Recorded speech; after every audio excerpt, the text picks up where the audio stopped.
Ladies and gentlemen, it's time for you to get to know me a little bit better. What do you know about me? Not much. You see me up here every January strutting my stuff with Portlaoise Pantomime. Oh yeah. But what do you know about me? Would you like to find out some more? Oh well, I have arranged a very special interview with David Delaney, a friend of mine, and I'm sure you all know him well too. Well, I better go and change into something less comfortable. And I'll see you back here very shortly for a very special in-depth interview. They gave me my own show. Will they ever learn? The Egypts? Ha ha!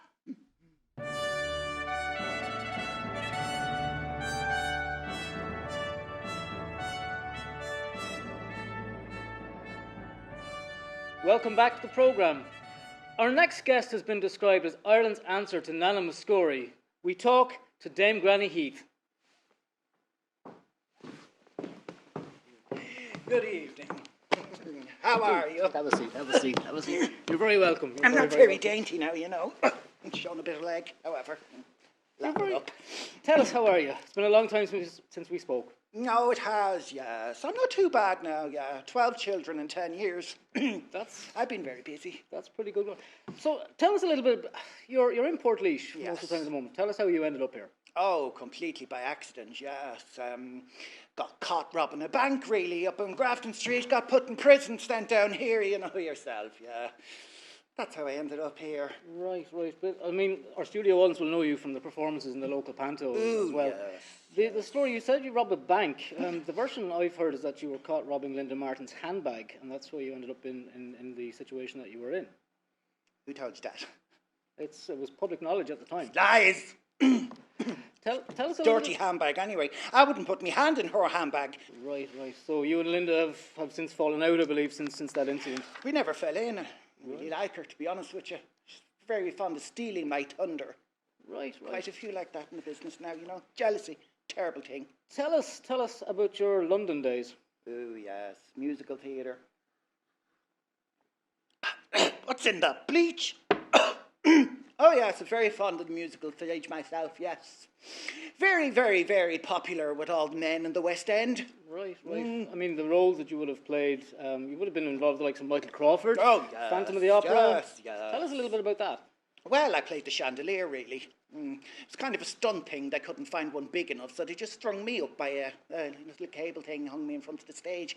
Well, you mean, sparkly and, you know, fat enough, anyway, to fit in. But West End days, yes, Mamma Mia, oh, yes. I was beaten at that for the movie by Meryl Streep. Right, okay, so... She's in everything. I'm sick of her. I mean, I turn on the telly, Meryl Streep. She's singing, she's acting, she's all over the place. She's like a rash, that one. Tell us about what you're wearing this evening, Dame Heath. Oh, yes. Very inspiring. Well, you mentioned the West End there. Were you in Cats?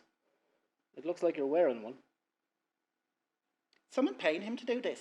You are. Oh, am I? Oh, that's right. Well, it's kind of a, how do I say it, very fond of leopard print and sparkles and the smell of cat. Right. And did you perform in Cats? The musical, I did, yes, right. Yes. I was litter tray boy number 3. Excellent. Tell me, Granny, about the 1969 controversy with the Euro song. Oh, that. Well, firstly, I'd like to say it was nothing to do with me. There I was, backstage, ready to go on, right? 1969 to sing a song called It'll Take a Miracle. Now, then I'm just about to go on stage, and then a bag is thrown over my head. I wake up 3 days later in the ghost train in Bray, swigging brasso, singing My Way. I don't know what happened, but somebody, you know, kidnapped me. Yeah. And then Twink goes on. You seem to be embroiled in a lot of controversy. I mean, the Linda Martin thing. She wrote a song about you, which kind of describes, apparently, your friendship. She called it Why Me? But she went on to win Eurovision with that song, and you came out in the papers the day after saying it should have been called Whiny. Tell us about that. Whiny, whingy, miserable old one. I'm sick of her. She doesn't need makeup, that one. She needs a cement mixer. Right, okay. So you're a fan? Yeah, I'd like to give her a fan. Right, okay. You've always been a singer. You've always been performing. You wrote a song recently, so tell us a bit about the song you wrote. It was for Michael D. Higgins. It was I Will of My Artis. Tell us about that. Well, I mean, Michael D, little thing that big, looks up to me, so he does. Well, everyone looks up to me, I'm so tall. Well, just the way things are, really. But he asked me would I write a song for him, and I said, yes, of course I will. Because I'm very experienced in these areas, David. You know that. Right. Very seasoned performer. So I wrote a song for him, and it's entitled I Will in Me Aris. Right. Seasoned performer, I mean, you and Cher are the same age. So, I mean, a woman of your calibre, of your maturity, what do you do to keep so... Experience, I prefer. Right. What do you do to keep so... What do you do to get the look? Well, just stand there, sandblaster, they aim it at me and I walk away. No, it's only joking. It's natural. So you're both big hits from the 80s. In your 80s. Is it in your 80s or from the 80s? From the 80s. Sorry, I'll get the researcher to just check that question. I'll strangle him in a minute. Some questions have come in. We asked our studio audience before we came on air this evening just for some questions to ask you, because I know you don't like being, at the stage door. Nellie from Knock wants to know, you've had more buns in the oven than Prue Leith. Is there any tips to a perfect souffle? Well, it's all about the rise. I mean, I had 12 kids in 10 years. Oh, yes, I had them out. I sold 6 of them on eBay, wherever you are. Yeah, how is? Yeah, I had my pelvic floor laminated in Switzerland. Right. Adele from Lochline asks, why don't you talk to Twink anymore? She's a pain in the arse. Right, that's why. Well, I mean, you two are great. I mean, there was I'd like to think I'm better. Right, okay. I'm prettier. There was a spat apparently on the Olympia one time with you and Twink, famously on the front of the Sun. Tell us about that. Well, there's been several. Would you like to elaborate on which one in particular? The big one. The big one. Right. Well, you see, I'm kind of sick of her. Because, I mean, she hasn't worked in years, right? And there's me every January sweating up here doing panto. And I wouldn't mind. I don't do it for the like of it or the love of it. No, it's community service. Right. I'm ordered to do it. So how many have you left to do? Oh, quite a few. Quite a few. I'm afraid I'm going to be here till doomsday, David. They don't let me out. Right, and that's going back to the Linda Martin episode. Yes, I'm pretty safer here. Nuala from Newry was asking, you're known for your panto service.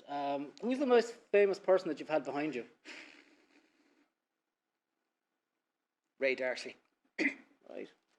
Righty from Knocknagoshel wants to know she tells us you're in the running for an honour this year. No, yes. A dame. Have you ever knelt before a queen? Several. Right, and what's that like? Oh, anything to lift a rainy day. Plans for the next panto? What's big coming plans. Up? Huge. I might as well tell you. No, I don't know if we're going to be back in January now. I don't know. It depends on the vaccination, or what you call it. Right. The COVID. And have you get rid of that? With your age, have you been vaccinated for the COVID? What do you mean, age? You're surely in the category. I mean, you are the same age as Cher, so... Oh! So, it's competition time, and Dame Granny Heath has very kindly given us a vintage handbag from the 1960s, which came into her possession, and we're going to raffle that off. So the number is on the bottom of your screen right now. So, Ms. Heath, tell us about It's Wilhelmina Heath, actually. Wilhelmina. That's a wonderful name. Where does that come from? Oh, it's my grandmother's name. Right. And my grandfather's name. And she was giving it away. My grandfather's before that. Right, yeah. Okay. Wilhelmina, tell us the next 12 months, what's the plans for getting back on stage? I mean, you're contractually obliged to the state, as you mentioned, for another 20-odd pantos. So the next 12 months, tell us about your exciting plans. Oh, well, I have a few plans now. I hope to do a Halloween special. Right. Something really creepy and spooky. So I'm going to need spooky, ugly people for that. Right. So yourself with no makeup would be probably the first one starring in that show? That's 3 digs. One more and you're going down that pit and you'll never see light again. Right. Anyone else? Tell us. Joan White, Linda Bourne, Vicky Bourne, Paula Bourne, Bernadette Gowan, all the ladies from the Pantomime Society. They're frightening enough, I think. Right. Okay. All watching in this evening, of course. Yeah. Are they? Yeah. Sorry, I didn't mean it. Yeah, especially Joan. Yeah, she plays a very good baddie. Right. Have you ever seen her? Yeah. Oh, she's very talented. Doesn't have to act much, just comes natural to her, Okay. So Halloween special? Yes. And any Granny's ghosty bumps in the night. Right. Okay. So, Granny, you've recently been married again for the 4th, 5th, 6th, 8th time. Yeah. Tell us why. Well, 7 of them went missing by accident on purpose. Right. And the one I'm with now, he's up there in a box. Not the kind of box I'd like to see him in, but he's up there anyway. Right. See anyone wearing a Take That t-shirt with bifocals, yeah, just be kind to him. And you write about him in your book quite a bit as well. Didn't we? What's the book called? Oh, it's in several pieces now, David. Right. And couldn't fit it all into one book. Did you write it yourself, or did you get a ghostwriter? Ghost? Don't say that. You know that to say better than that now on a panto stage. People turn up behind you in white sheets. Okay. Oh, your book is available on... Oh, it's available everywhere. But as I said, it's in several pieces. I couldn't fit everything I wanted to say into one book. You know what I mean? And you're doing a signing outside the courthouse next Tuesday, I believe. I am. Thank you for joining us here this evening. And so they can check out your website, which is... Oh, yeah. www.fabulous.ie. Excellent. Thanks for joining us. Is that it? Yeah. Am I finished? Is he done? You can get the freebies in the green room. Oh, goodie bag. Yeah. See you later.